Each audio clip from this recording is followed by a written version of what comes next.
बिहार विधानसभा budget सत्र में दरोगा अभ्यर्थियों की आवाज उठाने वाले पालीगंज के विधायक संदीप सौरभ ने 1 मार्च को तमाम बिहार के छात्रों के द्वारा विधानसभा मार्च किया था। हालांकि पुलिस बल के द्वारा उन्हें गांधी मैदान के पास ही रोक दिया गया था। होटल मौर्या के पास लाठी भी बरसे, इन पे एफआईआर भी हुआ। संदीप, आपने तमाम छात्रों के साथ विधानसभा मार्च किया था घेराव करने की बात, लेकिन आपको मौर्या के पास रोक दिया, एफआईआर हुआ है।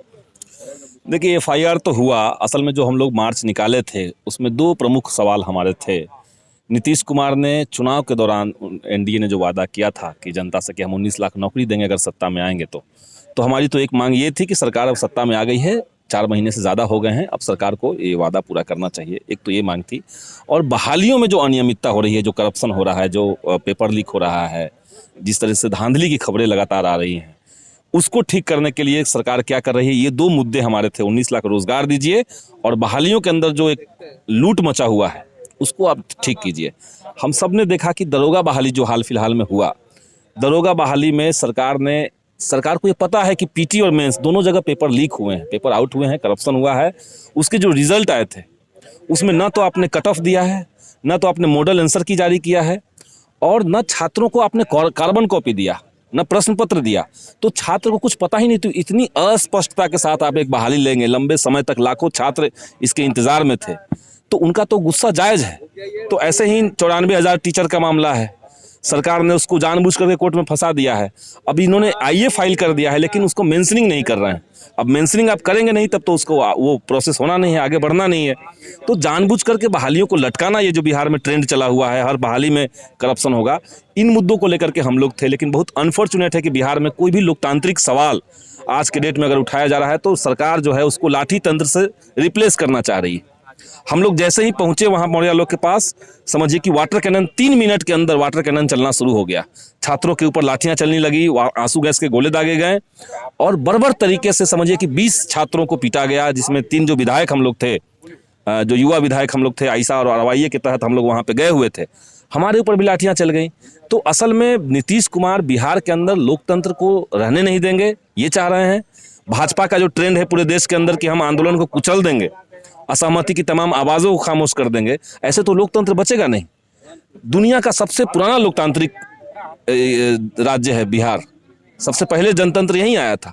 और वहां पे अगर लोकतंत्र का ये हश्र हो रहा है, एक ऐसा मुख्यमंत्री जो जेपी आंदोलन के दौरान इमरजेंसी के खिलाफ लड़ते हुए लोकतंत्र को बढ़ाने के लिए लड़ते हुए आगे बढ़े हैं, वो सत्ता में आकर के अगर इस तरह का व्यवहार अपनाते हैं अपने जन्मदिन के मौके पर, तो ये शर्मनाक है। और इसके खिलाफ हम लोगों ने सदन के अंदर भी कल आवाज उठाई थी। कल हम लोगों ने काफी हंगामा किया था।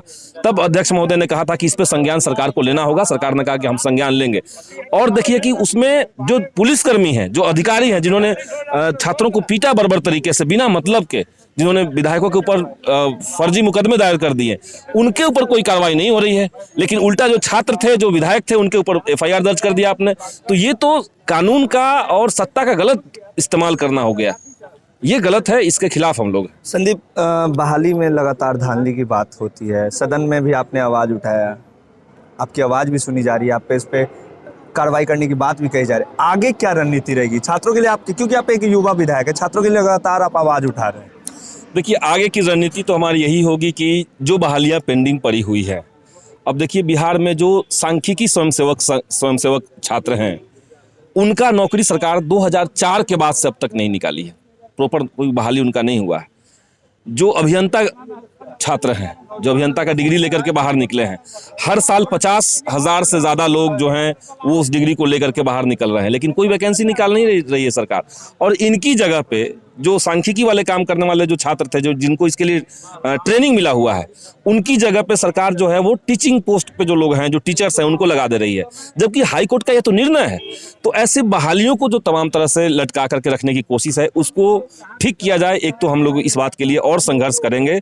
और 19 लाख रोजगार की जो हम लोग बात कर रहे हैं, सरकार ने वादा किया था, वो एक बात है, लेकिन आज बिहार में अगर 19 लाख से ज्यादा पद खाली हैं तो सरकार को उसको भरना चाहिए, सरकार उसको भरे। जब तक सरकार 19 लाख नौकरी नहीं देगी, हम ऐसे ही छात्रों को गोलबंद करेंगे, चाहे सरकार जितनी भी लाठियां चला ले। हम लोग उससे डरने वाले नहीं है, छात्रों की आवाज उससे दबने वाली नहीं है। हम लोग इस आंदोलन को और जारी रखेंगे, कंटिन्यू रखेंगे। प्रोटेस्ट करने, छात्र जब प्रोटेस्ट करते हैं, आप भी साथ में थे उस दिन, लाठी, क्या ये नीतीश सरकार की दमनकारी दिख रही है। एकदम दमनकारी नीति है। देश के संविधान ने हमें कहा है कि संविधान का अनुच्छेद 19A क 19A ख 19A ग, इसको अगर आप देखें तो इसमें हर नागरिक को ये अधिकार दिया गया है। न सिर्फ अधिकार दिया गया है बल्कि संविधान तो कहता है कि नागरिक की ये जिम्मेदारी भी है कि आप गलत के खिलाफ शांतिपूर्ण तरीके से आवाज उठाएं।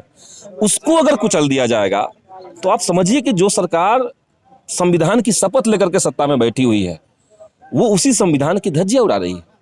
तो ये तो गलत है, ये तो गैर संवैधानिक है, ये तो लोकतंत्र विरोधी रवैया सरकार का है जी। क्या फिर से आक्रोश मार्च निकाला जाएगा छात्रों का? निश्चित तौर से हम लोग इन तमाम जो अलग अलग बहालियों के छात्र हैं उनको हम लोग एकजुट करेंगे। एक बैठक हम लोग करने जा रहे हैं और उसके बाद अगली प्लानिंग हम लोग जल्द ही बनाएंगे, उसकी घोषणा करेंगे। तो ये थे संदीप सौरभ, जिनका कहना था कि छात्रों के लिए लगातार हम आवाज़ बनते रहेंगे और जल्द ही फिर से हम एक बैठक करेंगे जिसमें तमाम जो बहाली के जो छात्र हैं जो कॉम्पिटिटिव एग्जाम दे रहे हैं उनको एक साथ सब एकजुट करके बैठक करेंगे और एक रणनीति तैयार करेंगे। उसके बाद आगे क्या करना है उस पर विचार करेंगे। ऐसे ही तमाम अपडेट्स लाइव बिहार देते रहेगा। अभी के लिए इतना ही, नमस्कार। लाइव बिहार यूट्यूब पर सब्सक्राइब और फेसबुक पर लाइक जरूर करें।